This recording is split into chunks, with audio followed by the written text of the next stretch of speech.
श्री कृष्ण ने कुरुक्षेत्र को ही महाभारत युद्ध के लिए क्यों चुना? माना जाता है कि स्थान और परिवेश के अनुसार व्यक्ति की मनोस्थिति बनती और बिगड़ती है।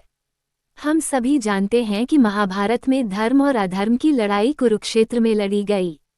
गीता का उपदेश श्री कृष्ण ने अर्जुन को कुरुक्षेत्र में ही दिया था। लेकिन आज भी महाभारत से जुड़े ऐसे कई रहस्य हैं जिनके बारे में बहुत कम ही लोगों को पता है।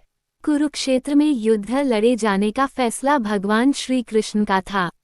पर क्या आपको पता है कि इस लड़ाई के लिए कुरुक्षेत्र की भूमि को क्यों चुना गया? इसकी कहानी कुछ इस प्रकार है। पांडवों ने वनवास अज्ञातवास पूरा कर धृतराष्ट्र से अपना राज मांगा तो दुर्योधन ने राज देने से मना कर दिया। पांडवों के पास अपना राज वापस पाने के लिए युद्ध के अलावा और कोई रास्ता नहीं था। श्री कृष्ण भी युद्ध रोकने के लिए खुद दूत बनकर हस्तिनापुर पहुंचे, लेकिन दुर्योधन ने युद्ध के अलावा और कोई समाधान मानने से इनकार कर दिया।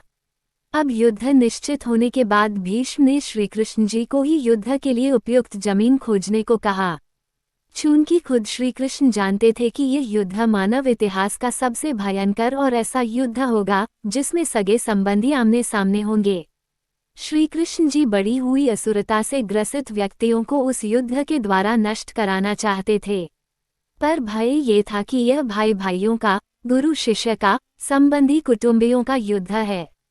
एक दूसरे को मरते देखकर कहीं संधि न कर बैठे, इसलिए ऐसी भूमि युद्ध के लिए चुननी चाहिए जहां क्रोध और द्वेष के संस्कार पर्याप्त मात्रा में हों।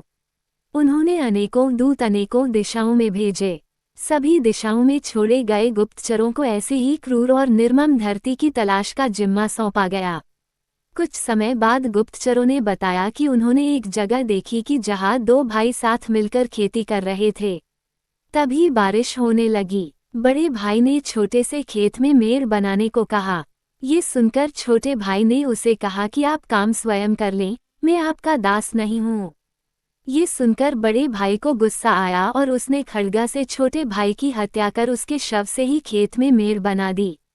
इतना सुनते ही आश्चर्यचकित कृष्ण ने भूमि का नाम पूछा तो गुप्तचरों ने कुरुक्षेत्र नाम बताया।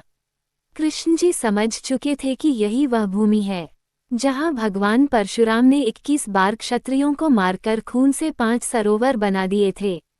ऐसी भूमि पर दया उत्पन्न ही नहीं हो सकती और यह महाभारत युद्ध के लिए सर्वोत्तम रहेगी।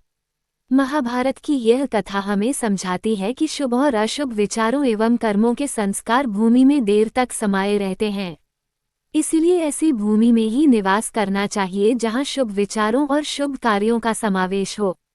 धन्यवाद दोस्तों। यदि आपको यह वीडियो पसंद आया हो तो इसे अपने मित्रों के साथ शेयर करें और हमारे चैनल को सब्सक्राइब करें।